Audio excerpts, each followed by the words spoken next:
Who was Helen Keller? By Gare Thompson. Illustrated by Nancy Harrison. Who was Helen Keller? Born more than 100 years ago, Helen learned to speak and read and write. Those may not sound like great accomplishments. But Helen Keller was both deaf and blind. Imagine that your ears are stuffed with cotton. You can't hear anything, not even someone shouting. A blindfold covers your eyes. You can't see anything either. Your world is dark and silent. This was Helen Keller's world.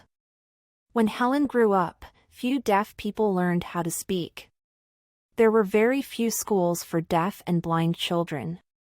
Few blind people learned how to read and write. Helen Keller not only did both, but also did much more. She wrote several best-selling books. And she gave lectures around the world. She showed that her handicaps had not held her back. Above all, she gave hope to other people who, like her, could not hear or see. Chapter 1. The Early Years. Helen Keller was born on June 27, 1880, in Tuscumbia, Alabama. Her father, Arthur Keller, had fought in the Civil War for the South.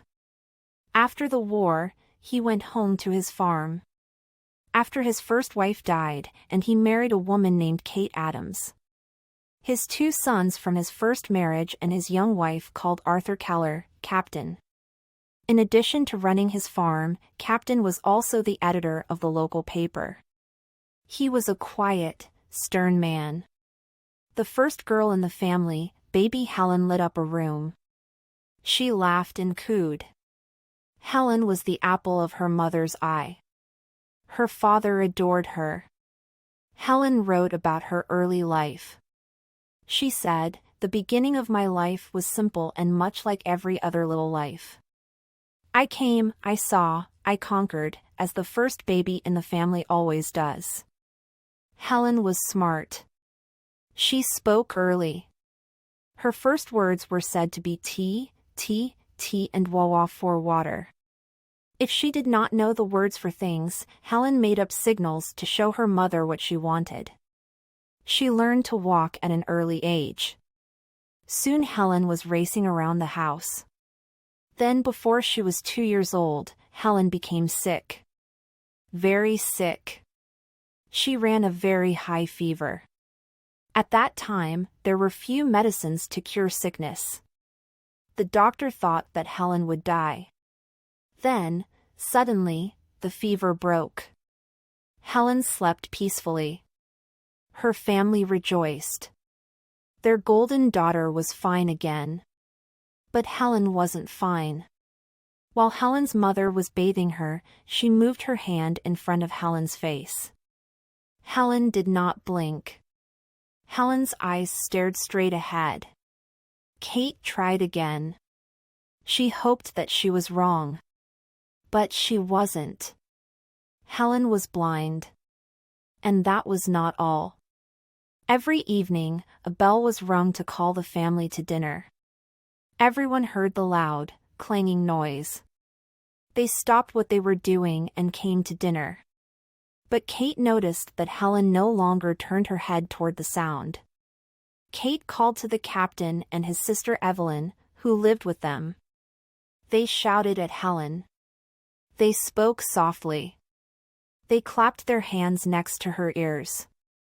Helen did not react. Mrs. Keller's fear was true. Her daughter was deaf as well as blind. Her parents took Helen to a doctor. The doctor checked her, but there was nothing he could do. How, Mrs. Keller wondered, would her smart, beautiful little girl learn to live in her silent, dark world? Chapter 2. Dark Years. There were no days or nights in Helen's world. She could not see the sun rising each morning or the moon with its silver glow at night. She could not hear birds sing or crickets chirp. She lived in silent darkness. Imagine if you could not hear, see, or speak. How would you let people understand you? How would you talk? Helen was smart. She followed her mother around everywhere. She clung to her skirts. Helen noticed different smells. She felt vibrations as people and things moved around her. Over time, Helen found ways to communicate. She made up signals to tell people what she wanted. There were not many schools for deaf or blind children when Helen was little. There were none where she lived in Alabama. At schools for the deaf, children learned to make signs with their hands. The signs stood for words. By the time she turned 5, Helen had made up over 50 signs of her own. She pulled at her mother or her father. That meant come with me. Sign language. Long ago, a group of deaf people in Paris, France, developed their own sign language. Then, in 1755, a teacher who could hear, Abbé Charles Michel de Lippi, learned these signs and added new ones to form a standard sign language of French. Now hearing and non-hearing people could communicate. Many of the French signs from long ago are still used today. She shoved them away when she wanted them to go. For bread, Helen acted out cutting a slice and buttering it. To say small, Helen pinched a small bit of the skin of her hand. Helen spread her fingers wide and brought them together to mean large. Helen also had signs for everyone in her family. For Captain, or father, Helen mimed glasses, and for her mother, she pulled her hair into a knot at the back of her head. The family tried to understand Helen, but it was not easy. She had a terrible temper. When Helen did not get her way, she threw a tantrum. Helen knew that people talked with their lips. She tried moving her lips, but no sounds came out. She did not understand why. It made Helen so mad. She kicked and screamed with frustration. Her tantrums stopped only after she became too tired to scream anymore. Helen's parents did not know how to handle her. Relatives told them that Helen should no longer live at home. She should be put away. That meant putting Helen in a hospital or home for the blind and deaf. In the 19th century, people with handicaps were often sent away like this. Once they were sent away, their family often did not see them again. But Mrs. Keller did not want to do that to her daughter. She knew her daughter was smart. But how could anyone teach her? Chapter 3. Helen teaches herself. Even in her dark world, Helen had happy times. She loved to be outdoors. She'd feel her way carefully along the walls of the house. Helen loved to touch all the plants that grew around the house. She smelled the flowers. Soon she could tell plants apart by their feel and smell. This was how she got information. Helen learned to do simple chores. She folded the clean clothes. She knew which clothes were hers. She also learned that when her mother put on her coat, she was going out. Helen tugged at her coat to go, too. But for Helen, everyday mishaps could turn into dangerous accidents. Once Helen spilled some water on her apron. She wanted it to dry. So she held her apron near the fireplace. She did not know how close she was to the fire. Her apron burst into flames. Quickly, her nurse used a blanket to put out the fire. It burned only Helen's fingers slightly and singed her hair. Helen had been very lucky. As she grew older, Helen developed a sense of mischief. She liked to play tricks. One day, Helen found some keys. She knew that keys locked doors. Her mother was in the pantry getting something, and Helen was right outside. Helen took the keys and locked her mother in the pantry. Her mother pounded on the door. She yelled to be let out. Helen sat on the porch where she could feel the vibrations of her mother's pounding. Helen sat there and smiled. Mrs. Keller was locked in the pantry for 3 hours. Helen and a young servant named Martha Washington often played together. Martha was a few years older than Helen. But Helen was the beauger of the two. One day, they were cutting out paper dolls on the porch. Helen soon grew tired of this. So she cut off all the flowers growing on vines near the porch. Still bored, Helen decided to cut Martha's hair. Martha said no at first, but then gave in. Few people said no to Helen. So Martha's hair soon lay at her feet. And then, because she felt that it was only fair, Helen let Martha cut her own long, golden hair. Helen's mother was not happy with either child. Helen's other friend was the family dog, Belle. Helen tried to teach the dog her signs. But the dog would just sleep or run off after a bird. Helen could not understand why Belle was such a poor student. And so Helen passed her days. Then, when Helen was 5, her sister Mildred was born. Suddenly Helen's world changed. Someone else needed her mother's love. Someone else sat in her mother's lap. Helen became jealous of the baby who seemed to be taking her mother away. One day, Helen discovered her baby sister sleeping in her doll's cradle. Helen grew very angry. Before anyone else could stop her, Helen pushed over the cradle. Mildred tumbled out. Luckily, Mrs. Keller caught Mildred before she hit the floor. Now, Mrs. Keller realized that Helen was not only a danger to herself. She was a danger to others. If Helen's mother could not control Helen, who was still a young girl, what would happen when Helen got older? Helen had to change.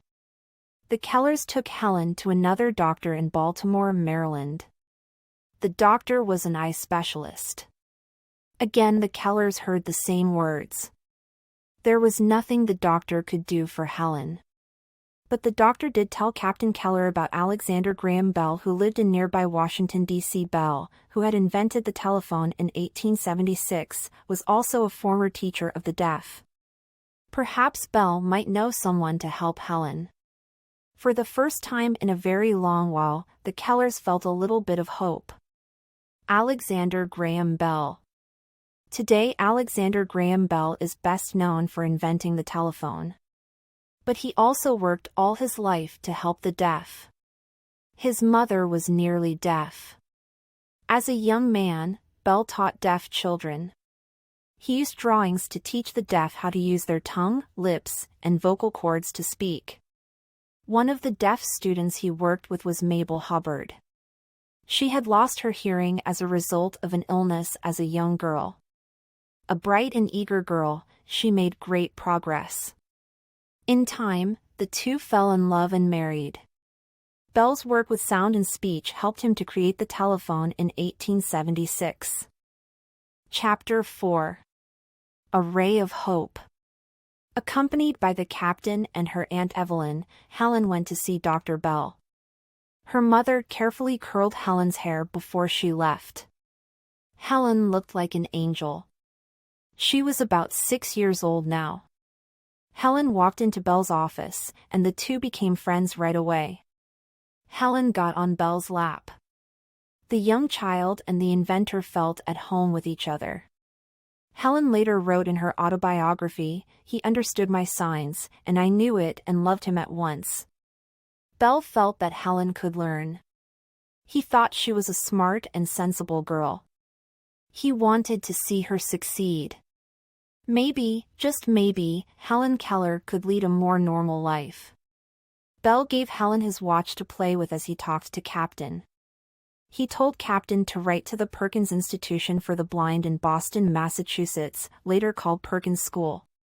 Dr. Bell told Captain that 40 years earlier a deaf-blind child, Laura Bridgman, had been taught to read, write, and talk with hand signals.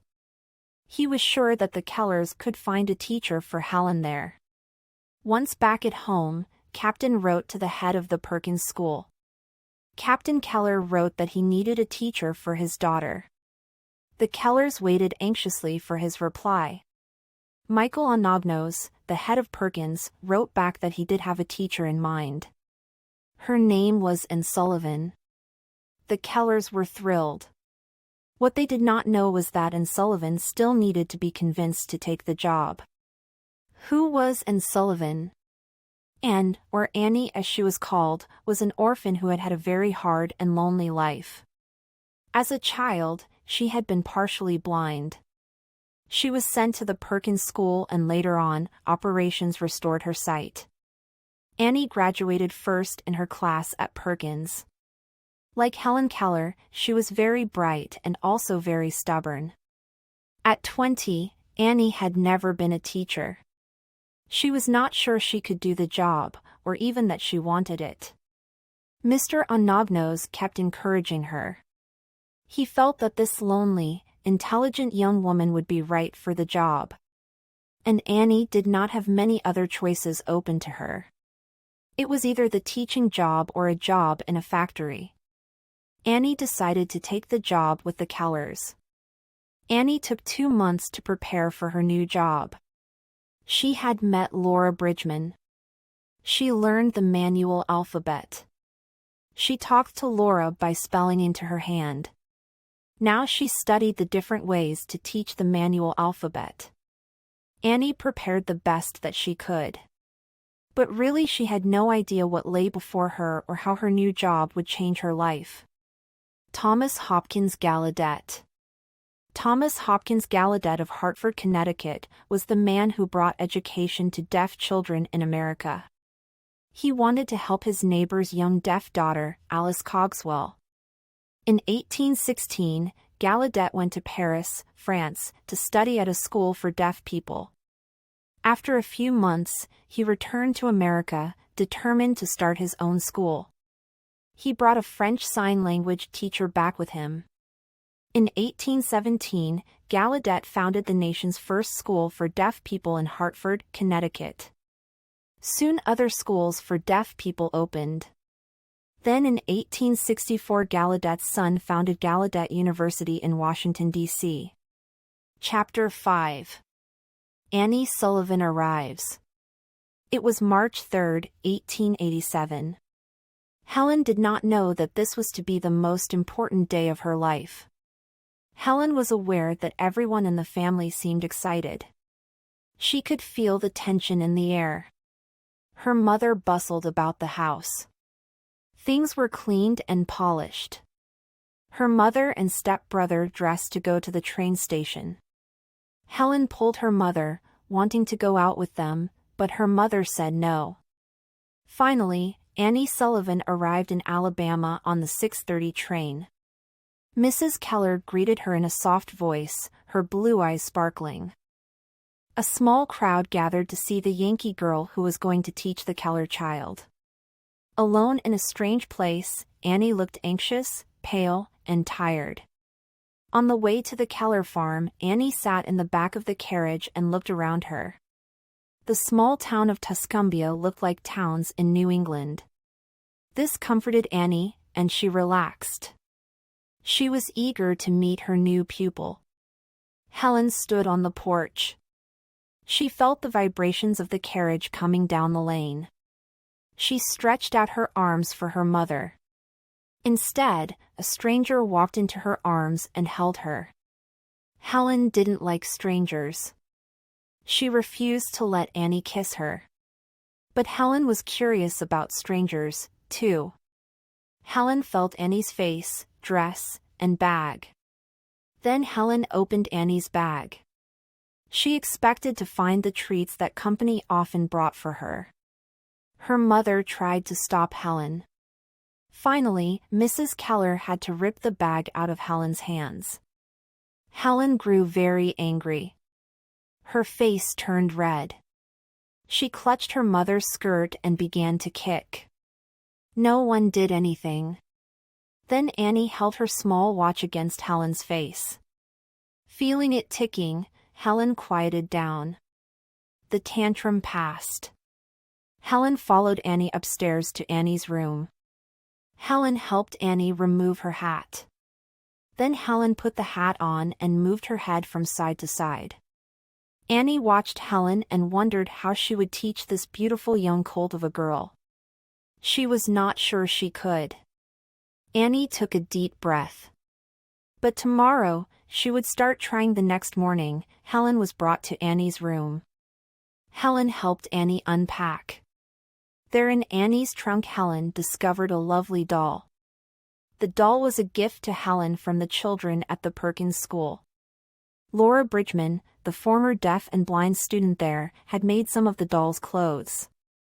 Annie spelled the word doll slowly into Helen's hand. Helen thought that the doll was now hers. Whenever Helen wanted something, she pointed first to it, then to herself, and nodded. But Annie had no way of knowing this. She was trying to show Helen that DOLL meant doll, that the word stood for something. Annie took the doll back. She was going to repeat the spelling of doll in Helen's hand. But Helen grew furious. She thought Annie was taking the doll back after she'd given it to her. Annie tried to take Helen's hand. Helen would not let her. Helen began to throw another temper tantrum. Annie tried to sit Helen in a chair. She wanted to calm Helen. She wanted to start the lesson over. No use. Helen got angrier and fought harder. Annie finally let Helen go. But Annie was not giving up. She ran downstairs and got a slice of cake. She brought it to Helen. She spelled CAKE into Helen's hand while holding the cake under Helen's nose. Helen tried to take the cake. Annie spelled the word cake again and patted Helen's hand. This time Helen spelled the word back. Annie gave Helen the cake to eat. Did Helen understand that CAKE meant cake? No, not really. Helen was just copying Annie. Helen did not know that if she went to Annie and spelled CAKE in Annie's hand, that Annie would realize that Helen wanted cake. Once more, Annie spelled the word doll into Helen's hand. Helen spelled back DOL, Annie spelled the last L and gave Helen the doll. Helen fled downstairs with the doll. I did not know that I was spelling a word or even that words existed, Helen later wrote. I was simply making my fingers go in monkey-like imitation. Helen refused to have anything to do with Annie for the rest of the day. Annie sighed. Teacher and pupil had a long, hard road ahead of them. The next few days did not go any easier. Helen stayed away from Annie. Would Annie be able to break down the wall that kept Helen in her silent world? She was not sure. One day at breakfast, another battle began. Helen always ate from everyone's plate. She helped herself to food as she went around the table. No one in the family tried to stop her, nor did anybody say anything. Annie was shocked. Helen was not going to eat from her plate. Helen flew into a rage when Annie kept her plate away from her. She fell to the floor kicking and screaming. Annie continued to eat. Then Annie asked the Keller family to leave the room. Upset and confused, they left Helen with Annie, who locked the door behind them. The war was on. Annie returned to finish her breakfast. Helen tried to knock over Annie's chair. She failed. Helen began to quiet down. Then, she got up and felt around the table. She realized that only Annie was in the room. Helen was confused. She tried again to steal food from Annie's plate, but Annie would not let her. Finally, Helen sat in her place. Helen began to eat her breakfast with her fingers. Annie put a spoon in Helen's hand. She threw it to the floor. Annie made Helen pick it up. Then Annie held the spoon in Helen's hand and made her eat with it. Realizing that Annie would not give up, Helen finished her breakfast using the spoon. Next came the napkin. Annie wanted Helen to fold it. Helen threw the napkin onto the floor. She ran to the door. Finding it locked, Helen began to kick and scream again. Annie spent the following hour getting Helen to fold her napkin. When it was finally folded, Annie let Helen out. Helen ran outside far away from Annie. Worn out, Annie went to her room. After a good cry, Annie felt better. Annie said of these battles, to get her to do the simplest things, such as combing her hair or washing hands, it was necessary to use force, and of course, a distressing scene followed. The family could not stand these scenes. They tried to help Helen. Her father could not stand to see her cry. Their helping Helen did not allow Annie to teach her. So Annie came to a decision. Annie realized that she had to live alone with Helen. Just the two of them. It was the only way Annie could break down Helen's dark, silent wall. Annie talked to the Kellers. She thought they'd say no, but they didn't. The Kellers would do anything to help Helen. So Helen and Annie went to stay in the cottage near the big house. Annie did not want Helen to know that she was only a quick run from the house and her parents. So Annie had all the furniture moved around in the cottage. Then Annie and Helen went on a long ride in the carriage before arriving at the cottage. It worked. Helen thought she was in a new, strange place. Helen and Annie had many battles in the cottage. Annie would not let Helen eat until she was dressed. Helen refused to get dressed. Captain Keller watched through a window one day. He wanted to send Annie away, but the family talked him out of it. And it was lucky that they did. Over the next 2 weeks, Helen slowly began to change. She began to obey Annie. Then on April 5, 1887, a miracle happened. Helen was washing the dishes. Annie spelled the word water in her hand. Helen did not react. The two went outside. At the water pump.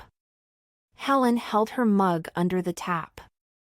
Annie pumped out the cold water and spelled water in Helen's hand. Helen dropped the mug. A look of wonder filled her face. Helen spelled back water several times to Annie.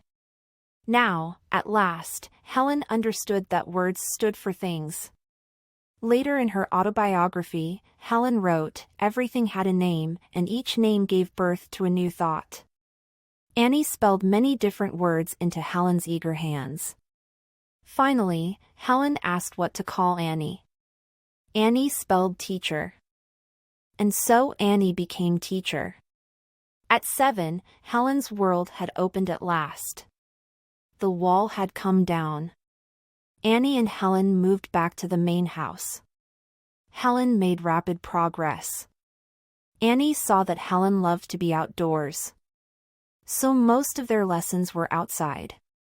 Annie used the world around them to teach Helen. By the river, Helen learned geography. They dug canals and built mountains.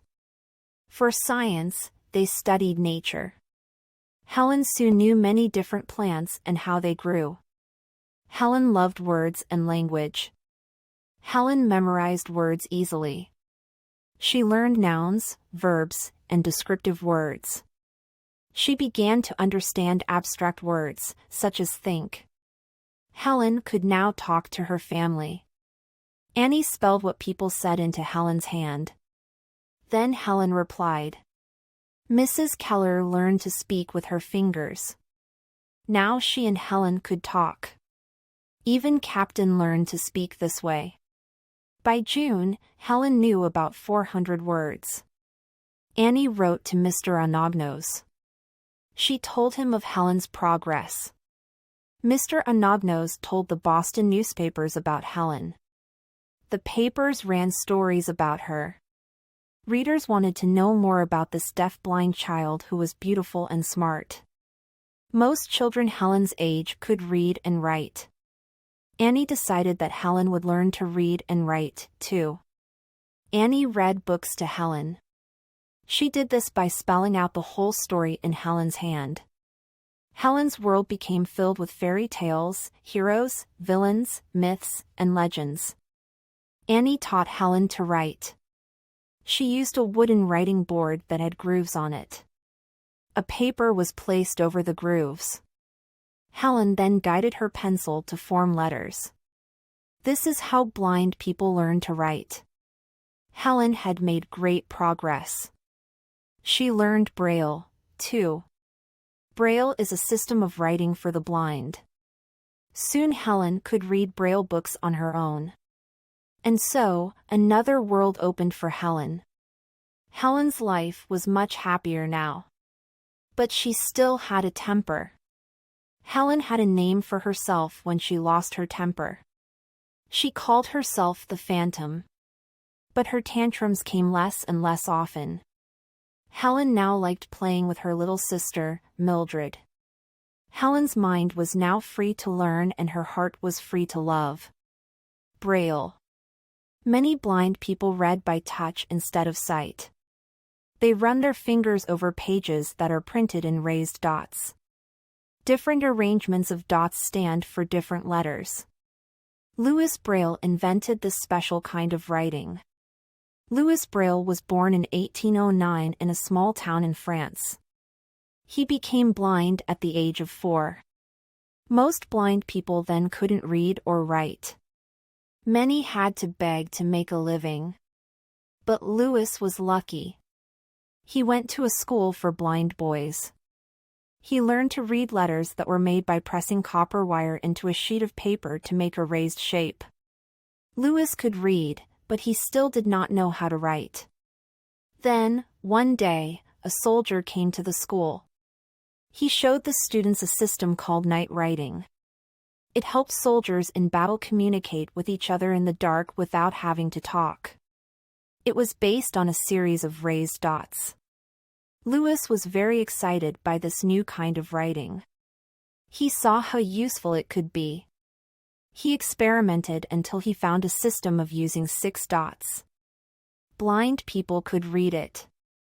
And they could also write it. They used a stylus, a pointed pen-like tool, to make the dots. Today, Braille has been adapted for almost every language and is used all over the world. Mr. Anobnos asked Annie to write a paper about Helen. At nights when Annie was at her desk writing, Helen sat quietly beside her, writing her own letter to the blind children at Perkins. No one would have believed this quiet scene possible just 4 months earlier. Mr. Anobnos shared stories about Helen and Annie. The Boston newspapers ran more stories about them. The papers began calling Helen the Wonder Child. Readers wanted to meet her and know more about her. Some doubted if the stories could be true. Either way, Helen was becoming famous. Annie and Helen continued their lessons unaware of their growing fame up north. Christmas was coming. It would be the first time that Helen understood the holiday and would be able to take part in it. Helen and Annie read Christmas stories. They made up their own Christmas stories. Helen got caught up in the excitement and joy of the holiday. She loved making gifts and then dropping hints as to what the gifts were. The Keller family had much to be thankful for this holiday. And so did Annie, who, at last, had a home. The new year, 1888, dawned full of hope. Helen would turn 8. But more important, Helen would leave home that year. Helen wanted to visit Perkins. And Annie was going to take her there. But first, Helen had to prepare for the trip. Annie and Helen worked even harder at their lessons. Mrs. Keller worried that Helen was pushing herself too hard. Helen was often tired. She talked to Annie, but Annie said that she could not slow Helen down.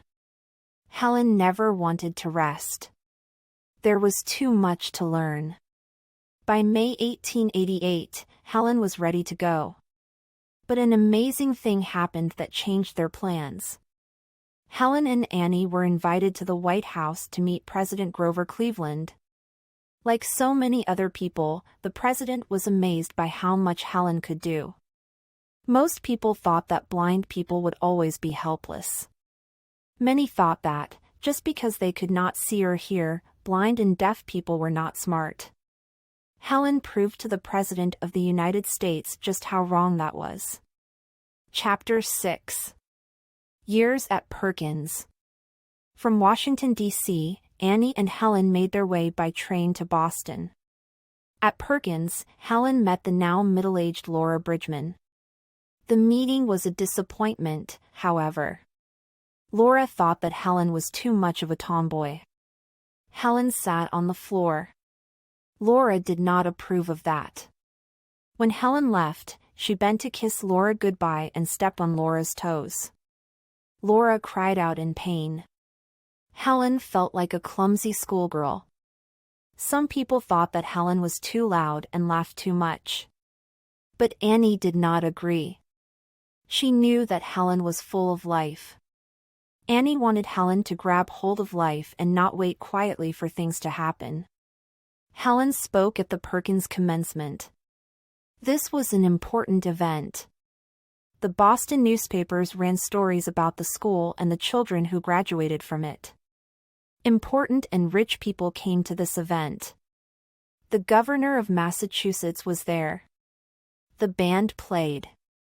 10 boys showed how well they could do arithmetic. Then came Helen. Helen had been sitting patiently on the platform waiting for her turn. She smiled and glowed as she waited. She could feel the crowd's energy. Proudly, Helen spelled a poem about birds into Annie's hand. Annie spoke the words as Helen spelled. The audience was spellbound. When the school closed for the summer, Annie and Helen went to Cape Cod. For the first time, Helen went swimming in the ocean. She loved the feel of the cold salt water on her face. Cape Cod was to become Helen's most favorite place. One day, when Helen was swimming, the strong waves pulled her under. She fought her way to the surface, swallowing water as she struggled. The waves tossed her onto the sand. Helen lay there in terror, not sure what had happened. Annie ran to her and hugged and comforted her. Helen had courage. 2 days later, she was back in the ocean, swimming. Helen had only one question. Who, she wanted to know, had filled the ocean with salt? After Annie and Helen went home to Alabama, lessons and learning again filled their days. As time passed, Annie thought about leaving Alabama. The local people stared at Annie and Helen when they went into town. Annie believed that Helen could learn more by living in the city. So Annie asked the Kellers to let them both live at Perkins. Reluctantly, they agreed. They knew it was best for Helen. In October, Annie and Helen returned to Perkins. Helen was not enrolled there. She was a guest. But she dove right into the schoolwork. She studied geography, botany, the study of plants, zoology, the study of animals, and arithmetic. Arithmetic was her least favorite subject. Helen's time at Perkins passed quickly. Poetry became her passion. One time Helen visited Oliver Wendell Holmes, the great New England writer. Later, she read his poems to the blind children at Perkins. Helen sent him a letter. She told Holmes that she was sorry he had no little children to play with, but that he seemed happy with his many books. She went on to tell him what she was learning and asked if her little sister could meet him when she visited Helen. Holmes loved her letter. He published it in an important magazine called The Atlantic Monthly. After this honor, Helen began to take her writing more seriously. In the spring of 1890, a teacher named Mary Swift Lamson returned to Perkins from Norway. While in Norway, she had heard about a deaf-blind girl who had learned to speak. Helen seized upon the idea. Learning to speak became Helen's dream. Annie tried to be realistic with Helen, for she did not want her to be disappointed. If a person cannot see people's faces, it is extremely hard, almost impossible, to learn to speak. But Helen would not give up. Annie did not stand in Helen's way. She found a teacher for Helen. Helen had to touch her teacher's mouth as it moved when she spoke. Helen had to learn how lips and tongue moved to make words. At the end of the first lesson, Helen could say the letters I, M, P, Q, S, and T. Helen had visions of going home and talking with her family. Helen practiced continually with Annie. But her voice was never clear. It was something that would bother Helen the rest of her life. She felt that not being able to speak clearly made her different. Now 11, Helen wrote a story she called The Frost King. She gave the story to Mr. Anobnose for his birthday. It was a lovely story, full of images and color. It was published in The Mentor, the Perkins alumni magazine, in January 1892. People praised the wonderful story.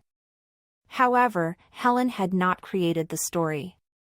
A newspaper printed Helen's story side by side with a story by someone called The Frost Fairies. Helen's story was exactly the same. Helen was crushed. Annie said that she had never read the story to Helen. No one ever remembered reading the story to Helen. But a copy of the book was in the house where Annie and Helen had stayed on Cape Cod. Somehow, Helen must have heard the story and forgotten it. Helen was shattered. She hadn't been trying to trick anyone. She went to the Perkins school to defend herself. She appeared alone before a group of 8 teachers and school officers. Half of the group was blind and half was sighted. Alone in a hot, stuffy room without Annie, Helen shook with fear. It was like she was on trial for her life. Later, Helen wrote, "The blood pressed about my thumping heart, and I could scarcely speak." The group showed no mercy. Again and again, they kept asking, "Who read you that story?" Helen could not answer that question. She had no memory of it. In the end, most of the group believed Helen. Mr. Anobnose thought that it had all been a horrible mistake. But he felt he could no longer trust Helen or Annie. Their friendship with Mr. Anobnose ended. Helen's time at Perkins was over. Even worse, Helen was never again sure of her writing. Was she writing from her heart and mind or repeating something that she had heard? This fear stayed with Helen every time she picked up a pen. Helen and Annie returned to Alabama. Helen was ill most of that summer. She no longer woke up hungry to learn. Helen retreated into herself. But gradually her spirits grew stronger. Now she had to make a decision. Was her education at an end? Or could she find another school? Chapter 7. Years in New York. The door of the Perkins School had slammed shut, but another door opened. Annie learned about a new school for deaf children. 2 men, Dr. Thomas Humison and John Wright, started the school in 1894 in New York City, and it sounded perfect for Helen. But how would the Kellers pay for it? Helen's father had fallen on hard times. There was no money to spare. Fortunately, Helen had met many rich people, such as Dr. Bell, John D. Rockefeller, and John Spaulding. Spaulding offered to pay for Helen's schooling. So Annie and Helen left for New York. They settled into a fine house close to Central Park. At the Wright Humison School, Helen studied arithmetic, still her least favorite subject, English literature, which she loved, American history, French, and German. She also studied lip reading and speech. Helen's fame spread. A reporter from the New York Times came to interview her. He thought he would meet a quiet, shy girl. But 15-year-old Helen amazed him. Throughout the interview, Helen laughed, joked, and flirted.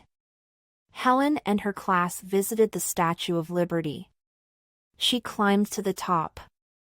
To Helen, The air at the top smelled cleaner. The smell of the ocean reminded her of Cape Cod. Another time Helen's class went to a dog show at Madison Square Garden. Helen loved it because dogs were her favorite animal. One trip affected Helen greatly. Annie and Helen went to the Lower East Side. This is where many new immigrants lived.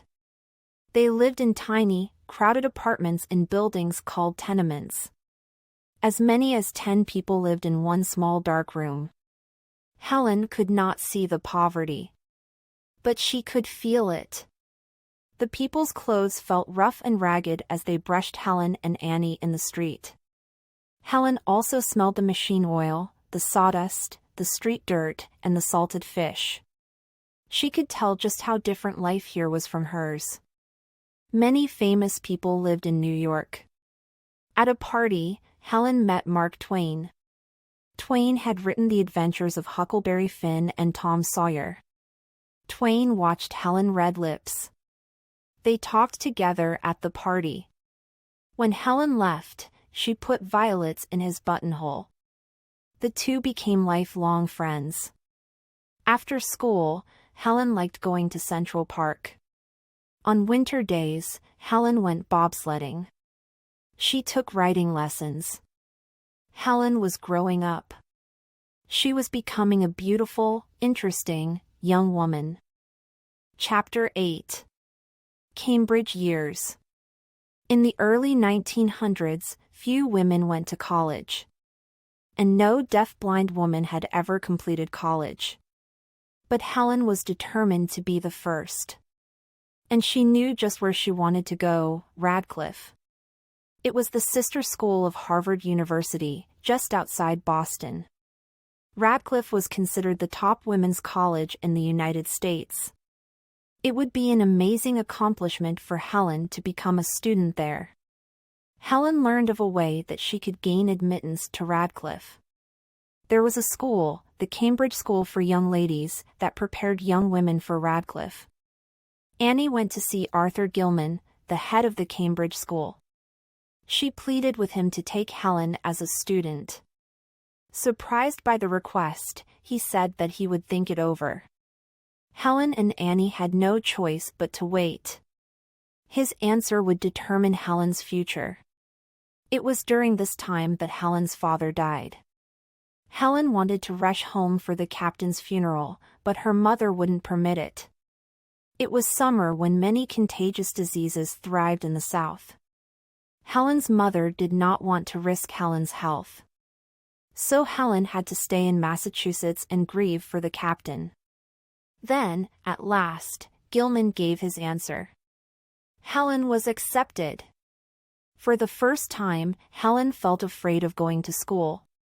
What if she did not do as well as the other girls? What if she failed?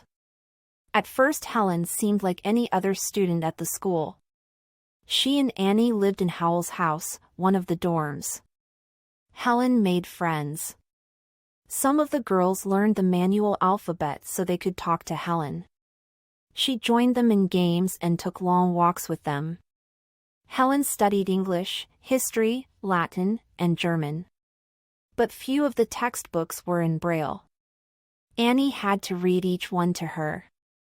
Annie also had to look up words Helen did not know, even if the words were in German or French. Helen worked very hard. She studied day and night. Helen wanted to finish school in 3 years. Was she working too hard? Most students spent 5 years at Mr. Gilman's school. Stubborn as always, Helen refused to back down. The constant studying took its toll. Helen became ill. Her sister, Mildred, now also attended the school. Mildred noticed that Helen seemed weak and was always tired. Mrs. Keller became alarmed. Was Annie pushing her daughter too hard? Mrs. Keller met with friends of Helen's. Should she take Helen away from Annie? Mr. Gilman thought so. Helen and Annie had been together for almost 10 years. Wherever Helen went, Annie did, too. Perhaps it was time for Helen to make a break with teacher. Helen did not want teacher to leave. Helen felt she would be lost without teacher. Mrs. Keller wavered. She was not sure. In the end, Mrs. Keller sided with Annie. Helen would remain with Annie. Helen withdrew from Mr. Gilman's school. She and Annie went to live in Wrentham, Massachusetts. There Helen worked with a private tutor. Nothing would stop Helen from entering Radcliffe. In June 1899, Helen took the tests for Radcliffe. She was already 19 years old. Many freshmen at Radcliffe were only 18. Helen was afraid that she had failed. But she passed with good marks. Finally, on July 4, 1899, the acceptance letter came. The fireworks for the holidays seemed to be just for Helen. But the dean of Radcliffe suggested that Helen wait a year before entering. To Helen that seemed like forever. In September 1900, Helen entered Radcliffe as a freshman. In the wonderland of mind, Helen said, I should be as free as another. Helen's dream had come true. Chapter 9. College Years. So Helen began her college years. As hard as the Cambridge school had been, Radcliffe seemed impossible. There was never enough time. Annie spelled lectures into Helen's hand. Annie read the textbooks to Helen. It seemed as though they were on a treadmill. There was no time for rest or Helen would fall behind. And Helen felt alone. She and Annie lived in a small house off campus.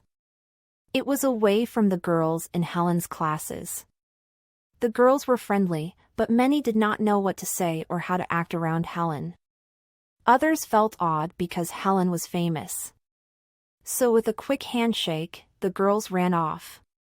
And Helen was always working. She had no time to play, think, or daydream. She always had a paper due, a lecture to memorize, or a test to take. Helen's first year at college was hard and lonely. In her second year, Helen began to write themes. The themes were stories of her life. An editor at the magazine Ladies' Home Journal heard about the themes. He asked Helen if the magazine could publish them. He offered Helen the sum of $3,000. Helen was amazed. That was a lot of money. Helen agreed. And so she began the story of my life. Each month the magazine published a new chapter in Helen's story. The first one went fine. But Helen handed in the second chapter late. The story was much too long. Neither Helen nor Annie knew how to edit. What were they to do? Friends told them about a fine editor named John Macy. John helped Helen edit the articles. The magazine loved the pieces, and so did the public. By the time the last chapter appeared in the August issue, the world was in love with Helen Keller. John Macy thought that Helen's stories could be made into a book. John added Helen's childhood letters and a section describing how Annie taught Helen. Helen's book, The Story of My Life, became a hit. It is still in print today. It has been published in more than 50 languages. Now Helen had a career as a writer. No one could ever say that this was not her story. It was her life. In June 1904, Helen Keller graduated with honors from Radcliffe. Newspapers around the world reported the event. Helen had achieved what no other person with her handicaps had ever done. Now she had a college degree, but what was she going to do with it? Annie also had big questions to decide. She and John Macy had fallen in love. He wanted to marry her. But what, Annie wondered, would happen to Helen? Could she lead a more independent life? Annie wanted to marry John Macy, and so they did in 1905. Helen lived with them. As for Helen, she kept on with her life, too. She published a second book, The World I Live In. It came out in 1908 and told of Helen's world. It described how she used her senses of touch, smell, and taste to make up for her two missing ones. The book also revealed Helen's wonderful imagination and how she pictured her world. The book was a hit. But Helen wanted to support herself. The money from the book was not enough to do that. How else could Helen make a living? Chapter 10. All Grown Up. Helen was asked to give a public speech. Helen gave her first speech in Montclair, New Jersey. Annie was with her. Still, Helen was scared. What if no one understood her? Helen spoke about her life. Her voice was not clear, but no one seemed to care. The audience loved her. Helen was asked to give more speeches. So Helen and Annie went on a lecture tour. They toured different cities in the United States in 1913. She spoke about her life and her feelings and how she accomplished what she did. Annie introduced Helen and then spoke again at the end. Warm and heartfelt applause greeted Helen wherever she went. Helen was so successful on stage that some people invited her to make a movie about her life and her feelings. Helen and Annie went to Hollywood and made the silent film Deliverance. Annie and Helen dreamed of the money they'd make from the film. They hoped to become rich and famous like movie stars. But the movie was not a success. Disappointed, Helen and Annie returned to Rentham. And now they had a new problem. Annie's eyesight was failing. And Annie and John had separated. Annie was hurt over the failure of her marriage. And she feared she would go blind. The two rested. Helen answered the many letters that she received. Helen was famous, but they were broke. Helen had to think of a way to earn money. Then an offer came. New York vaudeville agents met with Helen and Annie. Vaudeville was a stage show made up of a series of different acts. The agents discussed whether the two women might do a 20-minute act about Helen and her teacher. Annie and Helen's friends did not like the idea. Helen's mother hated the idea. People would come just to see a blind and deaf woman. But Helen didn't care. She thought that it would be fun. And, as always, once Helen decided to do something, there was no changing her mind. The first performance was on February 24, 1920, at the Palace Theatre in New York City. Teacher opened the act. In her Irish brogue, she told how she had first taught Helen. Music then filled the theater. Helen parted the curtains and walked on stage. Then they told of the miracle, the day when Annie spelled the word water and Helen realized what it meant. At the end of their act, the audience exploded with applause. Helen had charmed them completely. Soon Helen and Annie were among the highest paid performers. They earned up to $2,500 per week. Annie began to worry that people came to see if Helen would fall off the stage or make some other mistake. Maybe some did. But most did not. They came because they admired Helen. And Helen loved vaudeville. She liked talking to the other performers. She loved the smells backstage. Helen said that she felt like part of a family. In 1924, Helen started a new job, one that was to last the rest of her life. The American Foundation for the Blind asked Helen to work for them. She would meet people, talk about the blind, and raise funds. Helen accepted. She felt that here was a way to help the blind everywhere. And so Helen became the ambassador for the blind. She met kings, queens, and presidents. Annie went with her. In 1925, Helen took a year off to write another book. Helen had been asked to write about the most recent years of her life. She wrote about her last years at Radcliffe, the Foundation for the Blind, and the people in her life. In 1929, Midstream was published. It, too, became a bestseller. 1929 was also the year that the stock market crashed. The Great Depression began. Millions of people in the United States lost their jobs and their money. Annie became ill. Her sight grew worse and worse. Later, she lost her sight. Helen's heart broke for Teacher. She made sure that Teacher was well taken care of. A secretary named Polly Thompson began to fill in for Annie. Then, in 1936, Annie Sullivan died. For nearly 50 years, Teacher had been the center of Helen's life. Could Helen live without her? Many people thought Helen would collapse or fade away. But she didn't. In her heart, Helen knew that she had to go on. She could not retreat from the world. Teacher never would have wanted that. So Helen kept on working with just Polly's help. Helen continued to speak for the foundation. She met with President Franklin D. Roosevelt, who had had polio. He had braces on his legs and used a wheelchair. The two proved that people could overcome severe handicaps and achieve great things. Helen worked to pass laws to help the blind. The blind would receive money for school and job training. Funds were given to make talking books available in public libraries. These laws helped the blind live independently. Helen toured Japan in the late 1930s.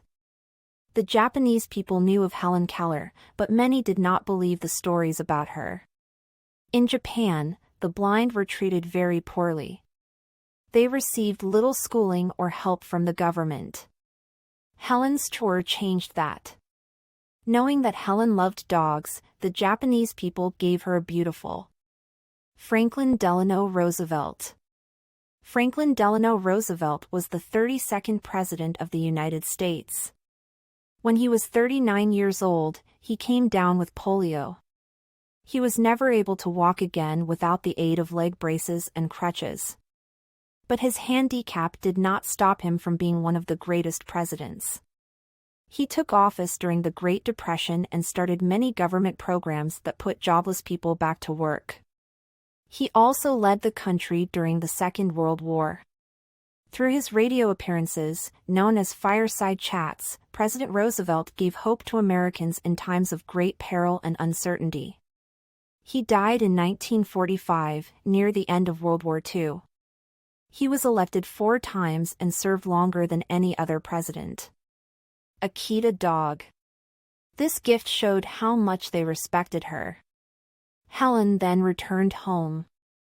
After World War II ended in 1945, Helen traveled all over the world once more. She met with blind soldiers. Helen inspired them. She gave them hope. Helen continued to speak out for the handicapped for the rest of her life. She met with every president, from Grover Cleveland to John F. Kennedy. In 1955, Helen published another book, Teacher, and Sullivan Macy. It was about the life of the person who had, in many ways, given Helen her life. On Broadway, a play called The Miracle Worker opened in 1959. It, too, told the story of young Helen and Teacher. Later, the play was made into a popular movie. Helen died on June 1, 1968. She was nearly 88. She had inspired millions. Her story continues to inspire us today.